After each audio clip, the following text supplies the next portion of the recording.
Mandi Taguh. Masyarakat Banjar kaya dengan berbagai fenomena dan ritual budaya yang bersifat khas. Salah satu di antaranya adalah ritual mandi taguh atau mandi kebal yang dilakukan untuk mendapatkan kekebalan tubuh terhadap senjata tajam maupun senjata api. Dalam tutur sejarah lisan Banjar, tokoh yang terkenal memiliki dan dianggap sebagai ikon dalam ilmu kekebalan tubuh dimaksud adalah Datuk Karipis, yang kebal kulitnya, tahan dari senjata tajam maupun senjata api, dan dikatakan seperti besi badannya. Datuk Karipis berasal dari daerah Muning, Tatakan, Rantau. Oleh masyarakat Muning, dia diyakini sebagai salah seorang murid yang keempat dari Datu Suban, yang merupakan mahaguru dari para datu di Muning. Sebagai salah satu dari ilmu kebatinan yang ada di Kalimantan, dan dimiliki oleh orang-orang zaman dulu, sebagai syarat kehebatan, keperkasaan, alat pelindung diri, dan menjadi andalan para pejuang Banjar dalam merebut kemerdekaan dari penjajahan. Ilmu kebal dipercaya hanya dimiliki oleh orang-orang tertentu saja. Bahkan ada anggapan, jika ilmu kebal hanya didapat dan diwariskan berdasarkan garis keturunan. Dalam kepercayaan masyarakat Banjar, orang yang memiliki ilmu kekebalan itu bisa dibagi menjadi dua kelompok. Pertama, kelompok yang kebal tubuhnya sejak pertama kali dilahirkan, sebab ketika dia lahir dalam keadaan terbungkus oleh kulit, atau yang sering disebut orang Banjar, lahir baku lubut. Disebut dengan taguh bungkus, atau taguh basa lumur.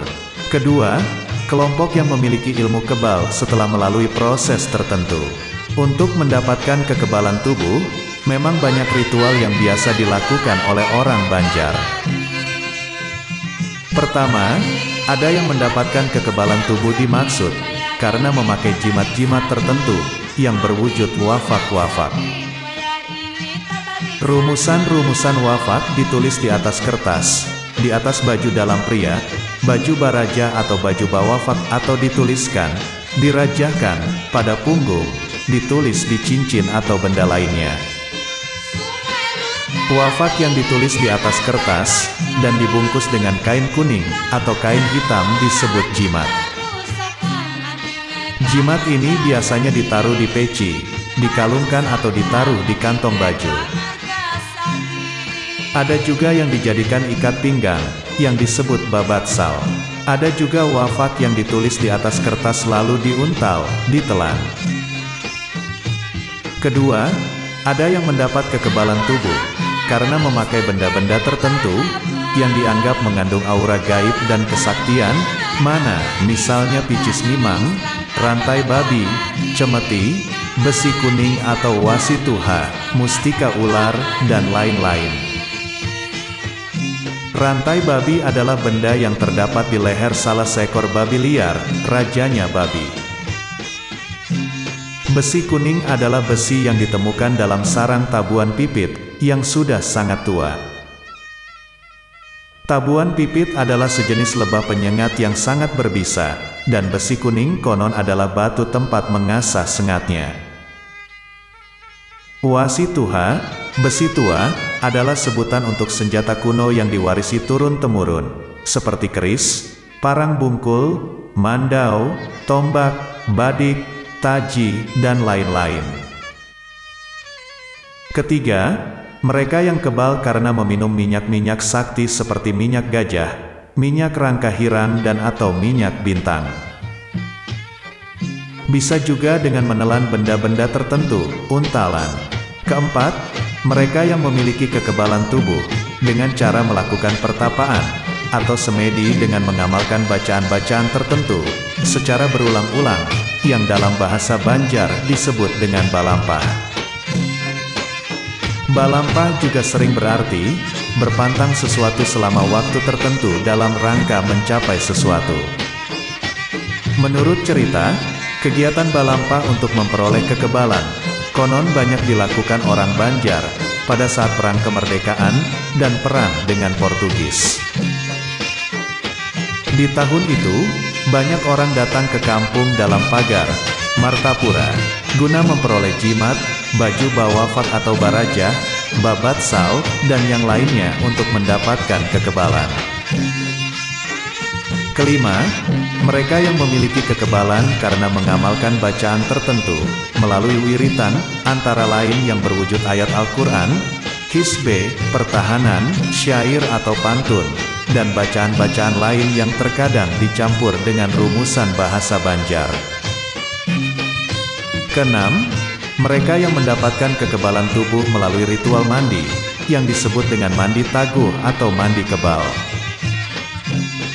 Umumnya, ritual mandi taguh dilakukan oleh mereka yang ingin bepergian jauh, madam, baik dalam rangka untuk menuntut ilmu, maupun berusaha, berdagang, mendulang, mereka yang akan melaksanakan tugas berat, misalnya tentara atau polisi yang ditugaskan di daerah-daerah konflik, atau mereka yang merasa terancam jiwanya. Menurut informasi, kitab-kitab klasik, seperti Taj al-Muluk, Dairobi, Syamsul Ma'arif, Mujarabat, Senjata Mukmin, Aufak al-Ghazali, dan sejenisnya, merupakan referensi utama guru pemandian dalam mempelajari dan mendasari hal-hal yang harus dilakukan ketika melaksanakan prosesi mandi taguh. Mengapa mandi menjadi salah satu media penting bagi orang Banjar untuk mendapatkan kekebalan tubuh? Dalam pemahaman masyarakat Banjar, air menjadi sebuah media penting untuk mendapatkan penyembuhan atau suatu kekuatan, termasuk kekebalan tubuh. Orang Banjar meyakini, karena manusia berasal dari air, maka air pula lah yang menyebabkan dia menjadi seorang yang memiliki kekuatan tertentu. Air tidak bisa dipatahkan, air tidak bisa ditebas dengan pedang, ditombak, dan seterusnya, air akan tetap kembali ke bentuknya semula. Boleh jadi pemahaman ini akhirnya mendorong orang Banjar melakukan ritual mandi taguh untuk mendapatkan kekebalan tubuh. Adanya pemakaian tulisan Arab dan bacaan-bacaan yang dibaca dalam bahasa Arab, menyiratkan adanya pengaruh Islam terhadap prosesi atau ritual mandi taguh.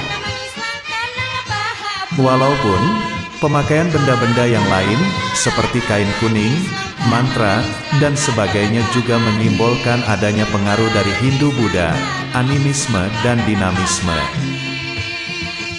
Namun, masing-masing dari pengaruh tersebut, terlihat dari orang yang melaksanakan ritual dan jalannya prosesi mandi taguh, pemandian. Di sini, terlihat bahwa ritual mandi taguh mengalami sinkritis antara ajaran Hindu-Buddha, animisme-dinamisme dengan Islam. Mandi taguh memperlihatkan adanya sebuah ritual khas, yang telah dilakukan sejak masa dulu, hingga sekarang oleh orang Banjar, untuk melindungi diri mereka, dari serangan senjata tajam. Sampai kapankah ritual budaya ini dapat bertahan? Tentunya apapun ritual, yang dilakukan dengan tujuan, untuk melindungi diri semata-mata, semuanya karena izin Allah Subhanahu wa Ta'ala. Wallahu a'lam.